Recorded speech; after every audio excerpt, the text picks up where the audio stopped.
자, 자, 이제 22단원 원의 방정식입니다. 원의 방정식. 자, 이제 막바지로 가고 있습니다. 조금만 힘내시면 돼요. 자, 원의 방정식. 저기, 자, 지금 다 도형이죠, 도형. 자, 첫 번째 원의 방정식. 원의 방정식이니까 당연히 우리가 원의 방정식에 대해서 좀 알아보겠습니다. 자, 원의 정의가 뭐예요? 원의 정의가. 저번에 한번 얘기했죠? 원의 정의가 뭐죠? 얘기하세요. 뭐라고요? 예, 자, 드님이 뭐라고 얘기했는데. 자, 자, 원이라고 하는 것은 자, 이렇게 정의할 수 있습니다. 한 정점으로부터 일정한 거리 R만큼 떨어져 있는 점들의 자취 혹은 점들의 모임 혹은 점들의 집합이라고 얘기할 수 있어요. 자, 다시 한 정점 O인지 P인지 몰라요. 한 정점으로부터 일정한 거리 R만큼 떨어져 있는 점들의 자취 혹은 흔적 혹은 모임 혹은 집합 이런 것들을 원이라고 정의를 할 수 있습니다. 자, 그러면 원의 방정식도 이 원의 방정식도 원의 정의에 의해서 한번 원의 방정식을 유도해 보도록 하죠. 자, 그럼 우리가 자취 문제를 풀 때는 항상 우리가 구하고자 하는 점을 우리가 x, y라고 보통 두거든요. 그럼 여기 우리가 구하고자 하는 이 원의 방정식, 앞에서도 직선의 방정식 할 때 기억나죠? 직선의 임의의 직선의 방정식인데 우리가 구하고자 하는 그 기울기가 m이고 어떤 점을 한 점이 주어져 있고 기울기가 m인 이것을 만족하는 점들을 모두 모아놓은 그 점들의 집합을 구할 때 어떻게 했어요? 이거 임의의 점을 뭐라고 뒀습니까? x, y라고 뒀죠. 이것도 마찬가지입니다. 임의의 점을 내가 뭐라고 둘까? x, y라고 두고요. 맞죠? 이 x와 y의 관계식만 구하면 뭐야? 이놈이 원의 방정식이겠죠. 맞죠? 이것이 원의 정의를 따르게 식을 꾸미면 이 x와 y의 관계식이 바로 원의 방정식이 되는 것이고, 만약에 포물선의 정의에 의해서 이 점을 두고 나서 그 포물선의 정의에 의해서 식을 만들어냈다. 그래서 풀어 헤쳐가지고 뭐 어떻게 우리가 예쁜 모양으로 만들어냈다. 그거는 포물선의 방정식이 되는 거예요. 알겠죠? 자, 그러면은 이 점을 뭐라고 그럴까? 이 점을 원의 중심을 보통 우리가 뭐라고 둬요? 뭐 a, b라고 둘까요? 뭐 a, b라고 둡시다. 이거는 주어져 있는 것이고 이거는 주어져 있지 않는 겁니다. 그죠? 이 거리가 r인 것만 싹 다 모아놓은 걸 구할 거기 때문에 지금 우리가 얘기했던 원의 정의에 의해서 원의 방정식을 한번 유도해 보도록 할게요. 자, 그럼 어떻게 얘기할 수 있는? 아주 간단하죠? 왜? 왜 간단해? 이 두 거리가 뭐라고? r이라고 하면 되잖아. 맞죠? 이 거리가 뭔데요? 루트에 두 점 사이의 거리죠. 그죠? x-a의 제곱 플러스 y-b의 제곱이 뭐라고요? r. 이렇게 된다는 거죠. 됐죠? 자, 그러면 이 루트가 있으면 좀 보기 힘들잖아. 맞죠? 보기 조금 이상하니까 어떻게 하겠다고요? 양변을 제곱해서 루트를 없애주겠다고요. 그러면 어떻게 됩니까? x-a의 제곱 y-b의 제곱은 r의 제곱이라고 하는 우리가 이미 알고 있는 그 원의 방정식이 나왔네요. 됐죠? 이 원의 방정식이 나왔죠. 자, 그러면 우리가 표현하는 방법이 이렇게 표현하는 방법이 있고요. 이거를 우리가 뭐라 그러냐면 이렇게 표현하는 방법을 원의 방정식의 표준형이라고 그러고요. 자, 직선의 방정식과 마찬가지로 여기서도 일반적인 일반형이 있습니다. 그럼 직선의 방정식에서 일반형은 어떤 형태였어요? 한쪽으로 다 모아놓고 는 0이라고 한 거였죠. 이것도 마찬가지지. 그렇죠? 이것도 다 마찬가지예요. 이걸 다 몰아체켜봐요. 그럼 어떻게 되냐면 요놈이 어떻게 돼요?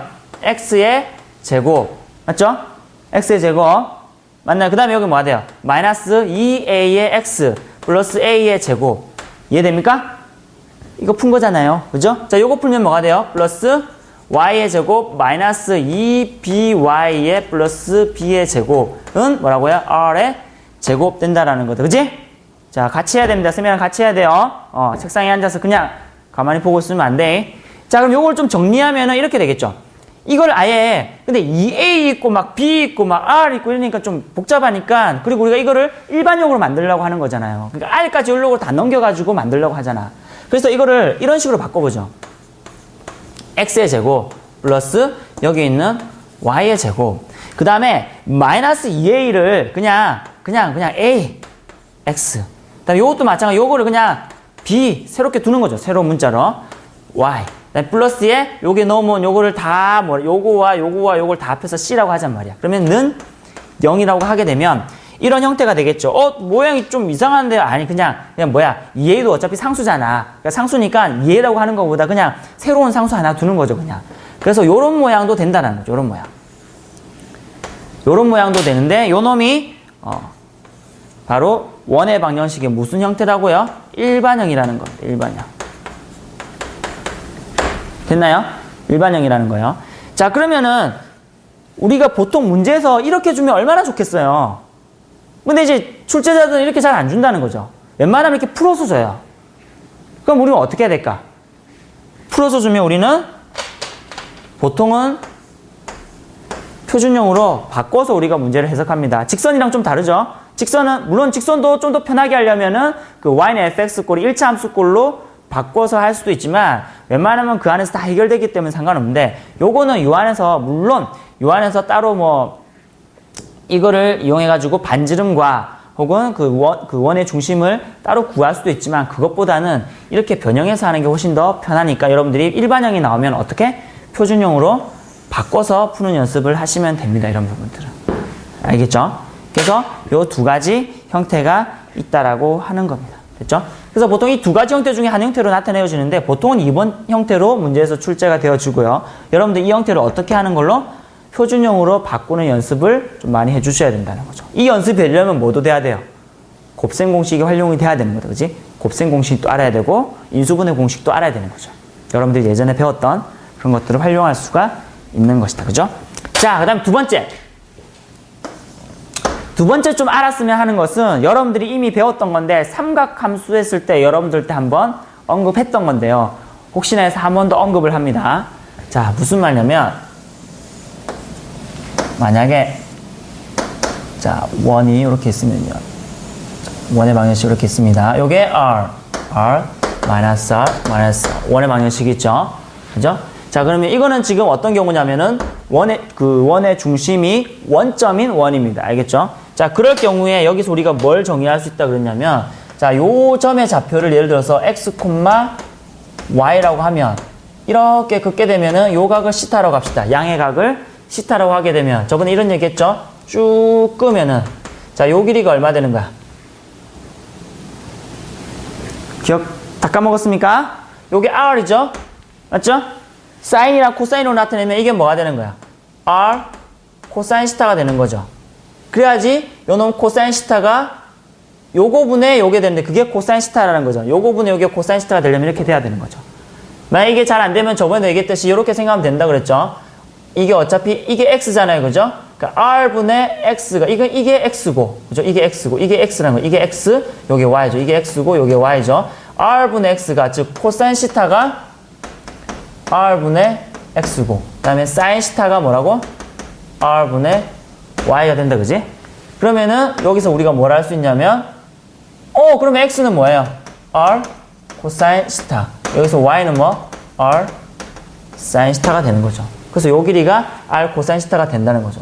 그래서 요거를 여기다가 적게 되면은 요 놈이 결국 뭐가 되냐면 요 놈이 뭐가 된다고요? r 코사인 시타 콤마 r 사인 시타도 요렇게로도 나타낼 수 있다라고 삼각함수 할 때 한번 했습니다. 그죠? 했던 거를 한 번 더 복습을 했습니다. 됐죠? 자, 그 다음에 세 번째.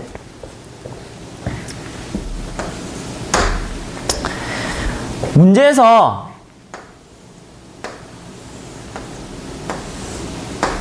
이렇게 주는 경우가 있어요. 이거는 이제 원이 x축과 접한다라는 조건이 줄 때가 있어. 그러면은 접하면 어떻게 돼요? 이런 식으로 되겠죠? 그럼 요 점이 예를 들어서 a, b입니다. 그러면 이 반지름의 길이는 얼마가 되는 거야, 그러면? 이 반지름의 길이는 얼마예요? 당연히 뭐야? 이거의 y 좌표잖아. B가 되는 거죠. 맞죠? 그래서 R이 뭐가 됩니까? R이? 요 밑에다가 적을게요. R이 뭐가 돼요?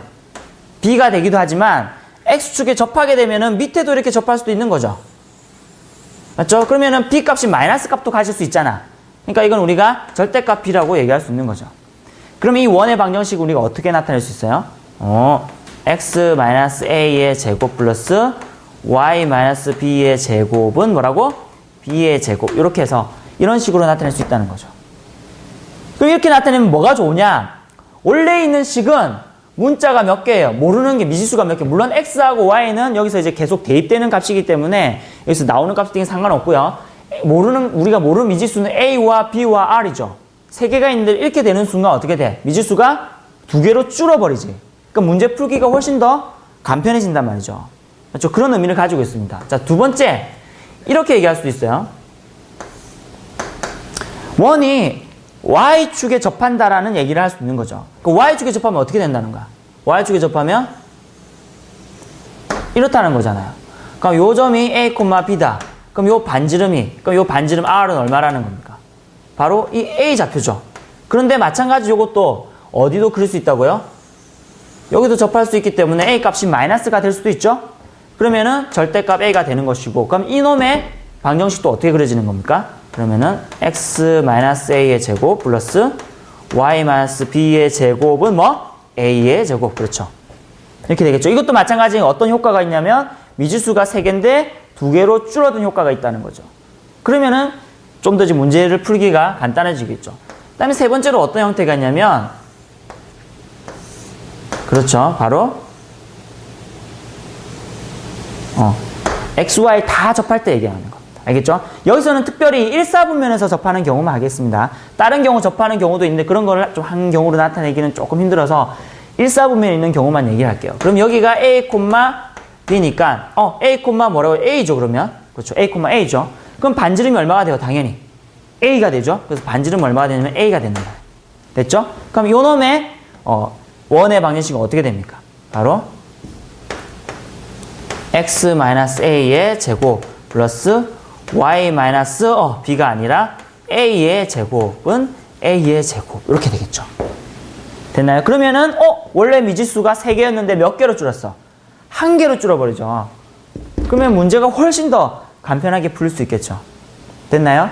그래서 이런 형태로도 물어볼 수 있으니까 이게 그림으로 잘 안 주고 뭐라고 얘기하냐면 금방 얘기했듯이 1번은 그 원이 X축과 접한다라는 조건을 주고 이거는 Y축과 접한다라는 조건을 주고 이거는 X, Y 동시에 접한다라는 표현을 줍니다. 알겠죠? 근데 그런 표현이 있을 때 여러분들이 이런 그림으로 그려지겠구나 하는 것을 여러분들이 예상하고 문제를 푸시면 되겠습니다. 됐죠? 자, 그 다음에 이게 3번이었고요. 자, 4번. 자, 앞에서 우리가 이거 했죠? 직선일 때에, 우리가 포물선일 때에 뭐라 했냐면은 이 2차 곡선과 직선과의 관계를 했어요. 그죠? 그 다음에 앞에서 했을 때는 직선 했을 때는 뭐야? 직선과 직선, 그러니까 두 직선과의 위치 관계를 했습니다. 그럼 여기서 뭐 할까? 그렇죠. 당연히 뭐야? 원을 배우니까 원과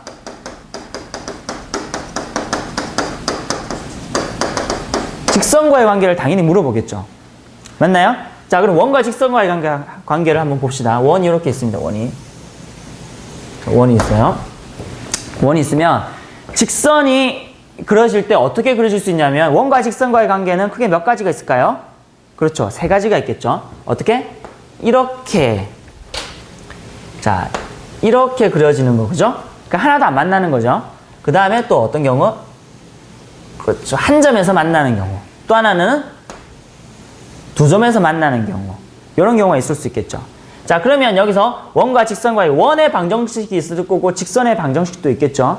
그러면은 지금 여기서 얘기한 이제 판별식을 가지고 판별을 할 텐데 혹시나 해서 얘기하는 건데 원의 방정식이 있을 거고 직선의 방정식이 있을 거잖아요. 그러면은 이 원의 방정식과 직선의 방정식을 연립할 때 즉 무슨 말이냐면 직선의 방정식이 y는 ax 플러스 b 꼴이 나오면 그 y를 원의 방정식 y에다가 집어넣으면 x에 대한 2차 꼴만 남게 돼요.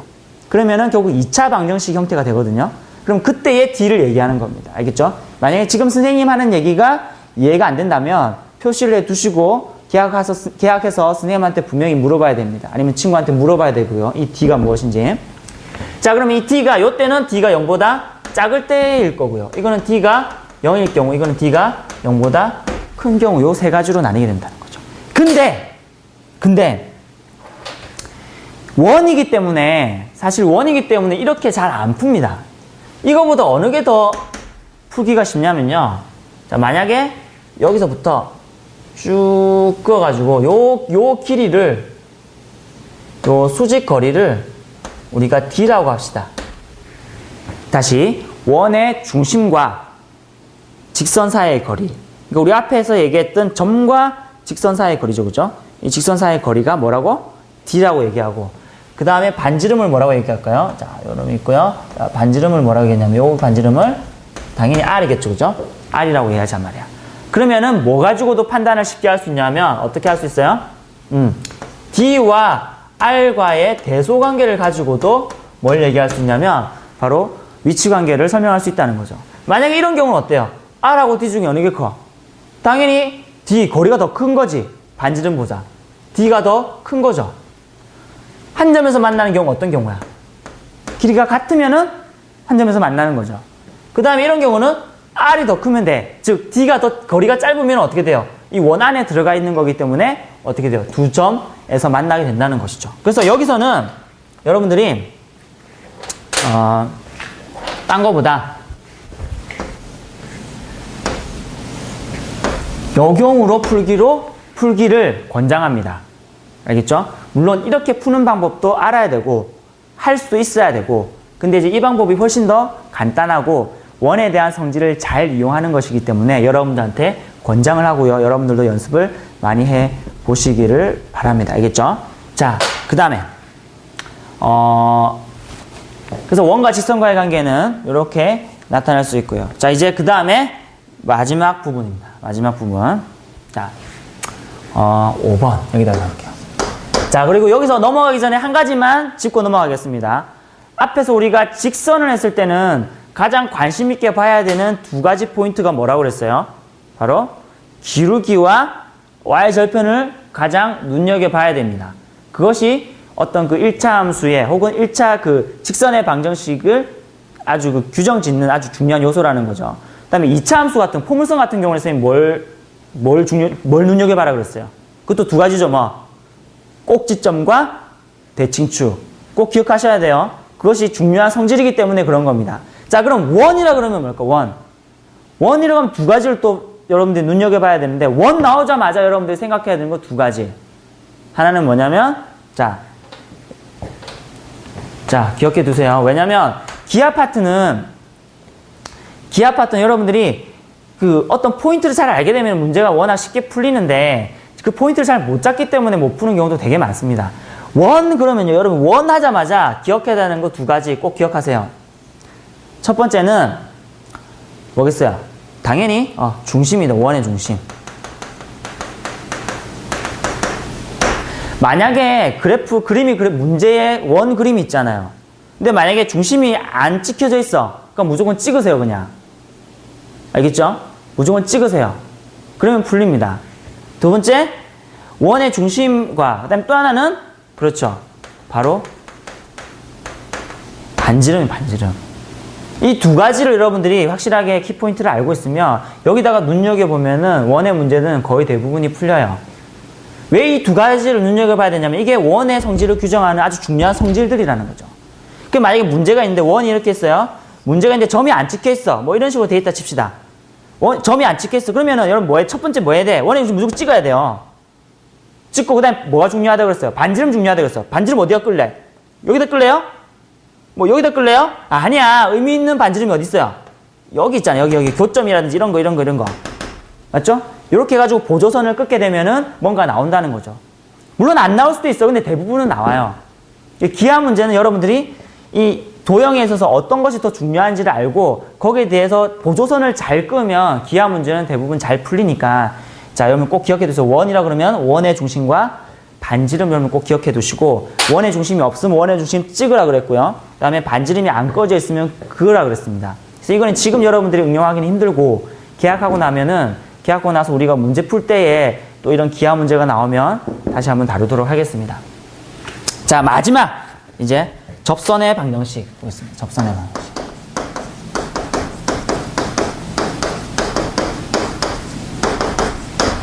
자, 이 부분이 자, 우리 앞에서 원과 직선과의 관계 아주 중요하다 그랬잖아요. 그러면 이 세 가지의 그게 있는데 자, 자, 세 가지가 있는데 자, 손님이 왔습니다. 자, 세 가지가 있는데 세 가지가 있는 것 중에서 자, 이 세 가지 위치 관계 중에서 어느 게 제일 중요할까? 자, 어느 게 제일 중요할까? 이 세 가지 중에. 접할 때요. 그렇죠. 접할 때, 이 접할 때가 중요하다는 거야. 야, 역시, 그죠? 선배는 달라요. 자, 접할 때가 중요하다는 접할 때. 이 접할 때는 뭐라 그러냐면은, 네. 자, 저 사람입니다. 자, 접할 때. 그러니까 이 접할 때의 직선을 뭐라고 해요, 우리가? 그렇죠. 바로 접선이라고 해요, 접선. 그래서 접선의 방정식을 우리가 지금 구하는 거 할 겁니다. 자, 수고하세요. 화이팅. 볼 졸지 말고. 자, 미폴 졸지 말랍니다. 수고해요. 자, 접선의 방정식. 자, 그러면은, 자, 이 세 가지 중에서 이 중간에 있는 접할 때 이 접선이 가장 중요하다고 그랬잖아요. 그죠? 중요할 수밖에 없죠. 이거는 사실은 왜 이게 중요해요? 라고 또 막 되물으면 별로 할 말은 없는데, 왜 중요한지는 얘기할게요. 일단은. 선생님 생각에는, 보세요. 이 경우는 0보다 작은 경우는 워낙 많아요. 워낙 많아. 자, 두 개 접하는 건 워낙 많아요. 근데 만약 기울기가 똑같은 기울기라고 하면은 접하는 경우는 딱 요거 하나밖에 없잖아. 유니크하잖아요. 특별하잖아. 맞죠? 그러니까 얘가 아주 중요한 역할들을 한다는 거죠. 그리고 당연히 여러분들이 중학교 때 원을 배웠다면 원의 접선에 대한 성질은 아주 중요한 성질들이 많이 있죠. 다 까먹어서 그렇지, 여러분들. 그죠? 자, 어쨌든 그래서 지금은 이제 접선의 방정식을 구해볼 겁니다. 자, 그러면 접선의 방정식을 구하는 데 있어서 크게 두 가지 형태를 물어보는데요. 첫 번째, 일단 접선의 방정식을 하기 위해서 물론 여기서 얘기하는 접선의 방정식은 기본적인 공식들을 얘기하는 건데요. 자, 일단은 x제곱 플러스 y제곱은 r의 제곱이라는 원에서부터 시작하겠습니다. 이 말은 무슨 말이냐면 지금 여기에 쓰인 두 공식은요. 절대로 저기에 적혀있는 원의 중심이 a, b인 원의 방정식에서는 성립이 안 된다는 걸 얘기하는 거예요. 애들이 잘못 써먹는 경우가 되게 많습니다. 여기 나와 있는 공식들은 어디에서 유도된 거냐면 원의 중심이 원점인 원에서 유도된 공식이기 때문에 이것은 원의 중심이 원점이 아닌 원에서는 적용이 안 되는 겁니다. 그러면은 원의 중심이 원점이 아닌 경우도 있잖아요. 그죠? 그런 경우 어떻게 하면 될까요?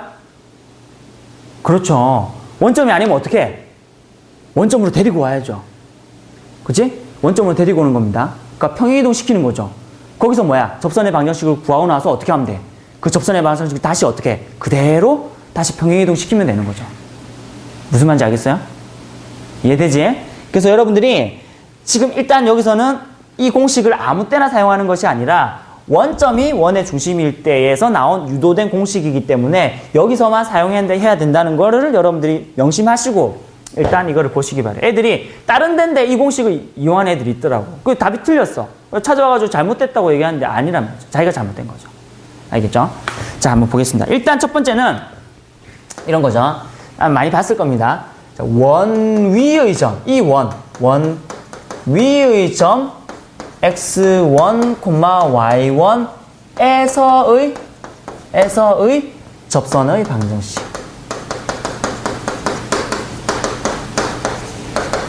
자, 이 말 이해됩니까? 무슨 말인지?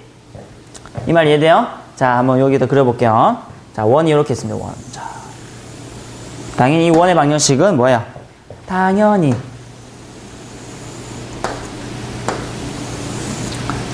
요게 x축이고 y축이고 원의 중심이 어디다? 원점이다 하는 거예요. 맞죠? 요 원 위에 어디 잡을까요? 여기 잡을까요? 여기 잡아도 되고 여기 잡아도 되고 여기 잡아도 되는데 그냥 보기 쉬운 여기를 잡읍시다. 알겠죠? 그럼 요 점이 여기 얘기했던 x1, y1이겠죠. 요 점에서의 접선의 방정식이니까 어떻게 돼? 에서의 접선의 방정식이니까 이런 식으로 되는 거잖아. 맞죠? 이런 식으로 되겠죠? 이 접선의 방정식을 구한다는 겁니다. 자, 이 말 1번 일단 문제부터 이해되겠죠? 무슨 말이냐고 지금 원 위에 있는 아무 점에서의 접선의 방정식 이런 얘기입니다. 이해됐죠? 자, 그럼 이거 봅시다. 이거 어떻게 구할까요? 어떻게 구할까? 이거 어떻게 구할까요? 접선의 방정식 어떻게 구합니까? 자, 일단 여기서 여러분들이 이건 알고 있어야 됩니다. 접선이 있으면 접선의 중요한 성질 중에 하나가 뭔지 알아요? 접선의 중요한 성질 중에 하나가 이 접선의 접점에서 수직으로 이 선을 끊게 되면 이것은 원의 중심을 지난다 하는 것이 아주 중요한 성질 중에 하나예요. 됐죠? 무슨 말인지 이해되죠? 자, 여기서 그러니까 이 원의 중심에서 이 접점에다 끊게 되면 이게 몇 도가 된다? 90도가 된다 이 말입니다. 이게 접선의 성질 중에 하나거든요. 자, 그럼 여기서 우리가 이 접선의 방정식을 구할 때 이 접선은 뭐예요? 직선이죠. 그럼 우리 앞에서 직선의 방정식 구했던 거 기억나요? 어떻게 구했어요? 직선의 방정식. 자, 지금 한 점은 주어져 있죠. 자, 직선이 결정될 때 두 가지 형태가 있었지. 어떤 경우? 기울기 하나와 점이 하나 주어지면은 뭐가 직선이 결정이 되고 또 하나는 두 점이 주어지면 직선이 결정되죠. 자, 일단 한 점은 주어졌어. 뭐만 주어지면 될까? 다른 한 점 주어지려니까 다른 한 점은 구할 수 없지. 맞죠? 근데 뭐를 구할 수 있냐면은 뭘 구할 수 있어요? 기울기는 구할 수 있어요. 왜? 자, 요 점이 0,0인 거죠. 요거의 기울기 알죠? 얼만데 요거의 기울기가. 자, 요 놈의 기울기가 얼마입니까? 자, 요 밑에다 요거 기울기 얼마예요? 요거 분의 요거잖아요. 즉 뭐야? x1 분의 y1이죠. 맞죠? 요거 곱하기 요거의 기울기 모르지? 맞죠? 뭔지 몰라. 곱하면 뭐가 돼야 돼? 마이너스를 돼야 되잖아. 그럼 여기 뭐가 들어가게 돼요? 당연히 y1 분의 x1 여기 마이너스가 붙게 되는 거죠. 요게 뭐라고? 요 직선의 기울기라는 거죠. 다 됐네. 왜? x1과 y1은 주어진 거잖아. 주어진 게 요것도 주어지는 x1도 주어지고 y1도 주어지니까 기울기도 주어지는 거죠. 당연히. 맞죠? 그럼 다 됐네. 기울기 알고 뭘 알아? 한 점 알지? 그러면 뭘 구할 수 있어요? 직선이 하나가 결정이 되죠. 그 직선이 무슨 직선이야? 이 접선의 방정식이 되는 거란 말이에요. 됐죠? 그러면 한번 해볼게요. 자, 어떻게 돼요? y-y1 그죠? 그 다음에 여기 뭐가 들어가요? 직선의 기울기 마이너스에 y1 분의 x1이 들어가고요. 여기는 뭐가 들어가? x-x1이 들어갑니다. 됐나? 됐죠? 이거 정리하면 되는 거잖아. 정리할까요? 어떻게 돼? 이 y를 좀 없애주고 싶어, 그지? 그럼 양변에 뭐 y1을 곱해봅시다. 그럼 y1y 마이너스 y1의 제곱은 요거는 마이너스에 요거 곱하면 x1x 요거 하면은 플러스의 x1의 제곱이 되죠. 여기까지 됐나? 좀 더 비슷한 형태로 만들기 위해서 요거를 여기로 넘길게요. 그럼 어떻게 되냐면 x1x 플러스 y1y 그죠? 요 놈이 여기로 와서 요거랑 요거 쓴 겁니다. 요걸 여기로 넘길게요. 그럼 뭐가 돼? x1의 제곱 플러스 y1의 제곱이 되는데 잘 보세요. x1의 제곱과 y1의 제곱은 얼마일까요? 이 x1과 y1은 이 원 위에 있는 점이기 때문에 이 원이 지금 x제곱 플러스 y제곱은 1이라는 원이잖아요. 그죠? 이 원 위에 있는 점이기 때문에 여기다가 대입해도 성립하죠?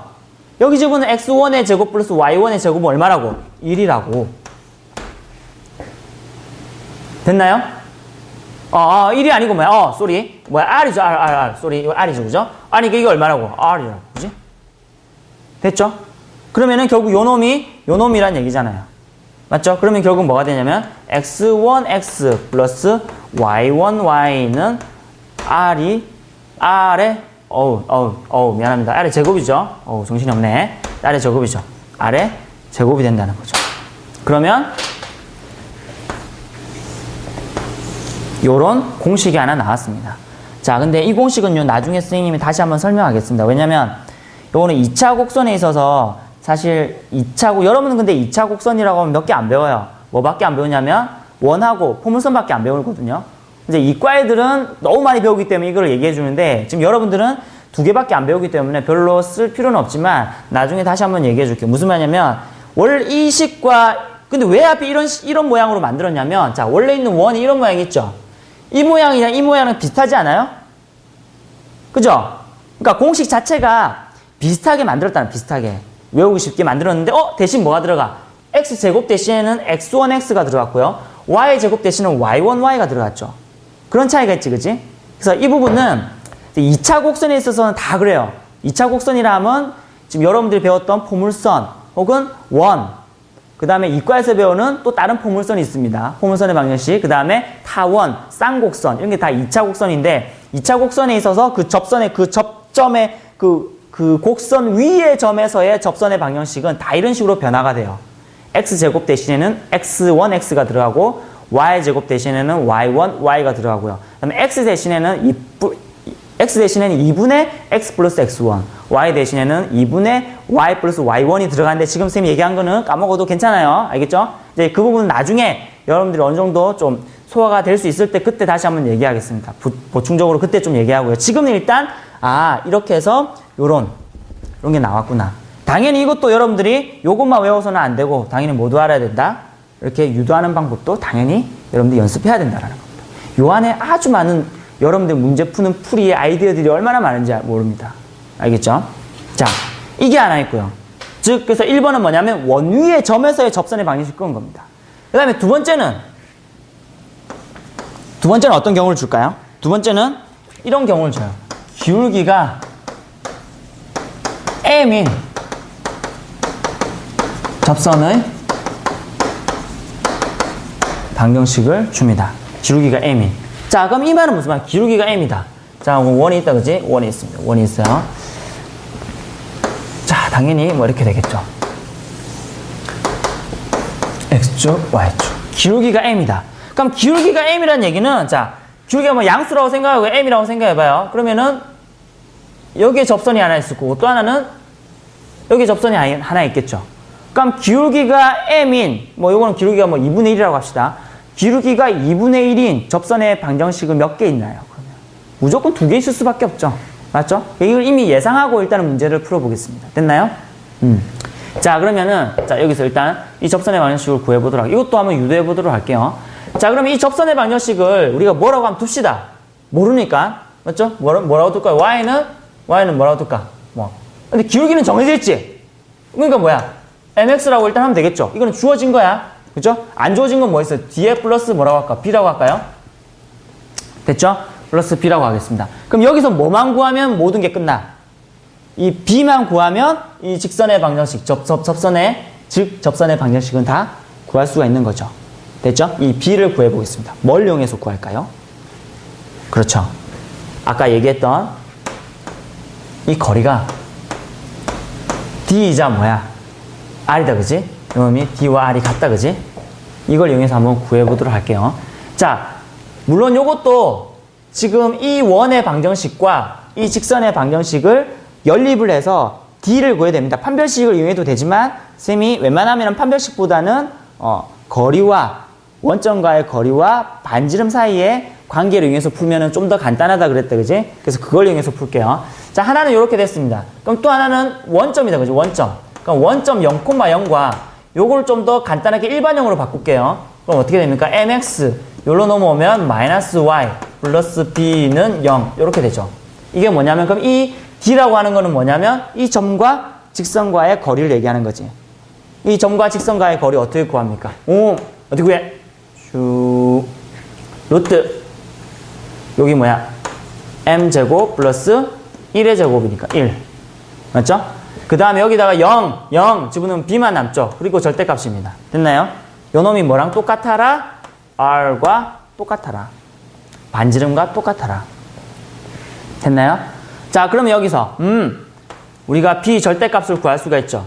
b 절대값은 뭡니까? r의 루트의 m제곱 플러스 1이고요. 이 절대값을 지우고 싶어. 우리가 구하고 싶은 거는 b니까. 그럼 여기다가 뭐 붙이면 돼요? 플러스 마이너스 붙이면 되죠. 다 구했네. b 다 구했죠? 따라서 그럼 접선의 방정식은 어떻게 됩니까? y는 어떻게 돼요? m은 주어져 있고요. mx 플러스 그다음에 b는 플러스 마이너스의 r의 루트의 n제곱 플러스 1이 됩니다. 그럼 이것도 혹시나 여러분들 중에 외우고 있다면 외우고 있는 접선의 방정식 중에 하나겠죠. 맞죠? 자, 그래서 다시 한번 봅니다. 이거는 뭐냐면 이거는 원 위의 점에서의 접선의 방정식의 형태고요. 이거는 기울기가 주어진 접선의 방정식의 형태입니다. 됐나요? 여기서 하나 안 다룬 거 있는데 그거는 여기서보다는 나중에 이제 포물선이나 이런 거 나왔을 때 좀 더 이제 그런 문제들이 실제로 나왔을 때 다루도록 하겠습니다. 나머지 한 경우는 어떤 경우냐면 점 밖에 있는 점에서 끈 접선의 방정식이거든요. 이거는 여기서 말고 다른 시간에 다루도록 할게요. 자, 그러면 여기서 여러분들 좀 의문되는 거는 사실 요거 두 개 다 외워야 됩니까? 다 외워야 됩니까? 이런 얘기 하거든요. 선생님은 이거는 외워요. 왜? 쉬우니까. x제곱 됐으니 x1, x 쉬우니까, 그죠? 이거는 선생님이 솔직히 얘기하면 안 외웁니다. 왜 안 외울까요? 굳이 외울 필요성을 못 느껴서 안 외워요. 왜? 그냥 어차피 모든 문제들이 조금씩 변형이 되거든. 어차피 요 D와 R이 같다는 걸 이용해서 풀어야 돼요. 근데 조금 더 만약에 아주 간단한 문제 같은 경우는 이걸 가지고 바로 풀 수도 있거든요. 바로 풀 수도 있는데 이제 그래서 선생님은 따로 이때까지 외우진 않았고 유도만 계속 했었습니다. 필요할 때는 유도해서 쓰기도 했고요. 아니면은 어차피 그 과정 자체가 이런 과정으로 이루어져 있기 때문에 굳이 유도할 필요도 없었습니다. 근데 또 어떤 경우는 아주 간단한 경우 같은 경우는 이거를 외워도 될 경우가 있더란 얘기죠. 선생님 외우진 않았지만 사실은 외워졌어요. 여러 번 쓰다 보니까. 그래서 여러분들한테도 뭐 굳이 정말 나는 외우기 싫어요 하는 애들 안 외워도 괜찮은데 그 대신 그럼 유도할 줄 알아야 되겠죠. 유도할 줄 알거나 외우거나 둘 중에 하나 해야 돼. 둘 중에 하나가 아니죠. 유도할 줄 알거나 아니면은 유도할 줄 알고 외우거나 둘 중에 하나는 해야 됩니다. 알겠죠? 근데 이제 유도할 줄 알면 몇 번 유도하면 또 외워집니다, 사실. 그래서 뭐 이렇게 꼭 외우라 하진 않지만 그래도 어느 정도 문제를 풀 때에 유용하게 쓰이니까 외워둬도 괜찮다 하는 거예요. 됐죠? 자, 그러면 오늘 한 게 이제 원의 방정식이에요. 이렇게 되면 원의 방정식 끝났고요. 원의 방정식 끝났고 그 다음에 한 가지 안 한 게 있는데 원과 원과의 관계, 두 원의 관계가 있거든요. 거기 페이지에 보면 60페이지 보세요. 60페이지. 여러분 정석 60페이지 보면 두 원의 관계는 당연히 이 두 원의 관계도 뭘 가지고 따지냐면 이 중심과 중심과의 거리와 그다음에 이 R1과 R2 요 반지름과 요 반지름의 이 길이를 가지고 사실은 판단해요. 예를 들면은 두 원의 중심의 거리가 두 반지름을 더한 것보다 크다. 이 말은 무슨 말이에요? 두 원이 떨어져 있다는 얘기죠. 같다 그러면은 한 점에서 접한다는 얘기고요. 맞죠? 이런 식으로 점점점 가까이 가는 그런 게 있거든요. 그래서 60페이지에 보시면 그 그림과 기본 정석 네모 박스 있습니다. 이거를 여러분들 읽어보는 걸로 대신하겠습니다. 굳이 선생님이 설명할 필요는 없을 것 같고요. 여러분들 이걸 보고 그렇구나. 이걸 그대로 외울 필요는 없어요. 외울 필요는 없고 그냥 보고 그림 보고 밑에 있는 1, 2, 3, 4, 5 그 기본 정석 안에 있는 네모 박스에 있는 거를 보고 그렇구나 이 정도나 이해하시면 되고요. 그 다음 페이지는 61페이지에 있는 두 원의 교점을 지나는 원과 직선은요. 나중에 이 파트가 나왔을 때 이게 쓰일 경우 한 번씩 있거든요. 이건 나왔을 때 하도록 하겠습니다. 이거는 좀 직접 여러분들한테 설명하는 게 더 좋을 것 같아서 여기서는 일단 빼겠습니다. 그러면 이제 원의 방정식은 끝이 났어요. 됐죠? 오케이. 자, 원의 방정식 끝!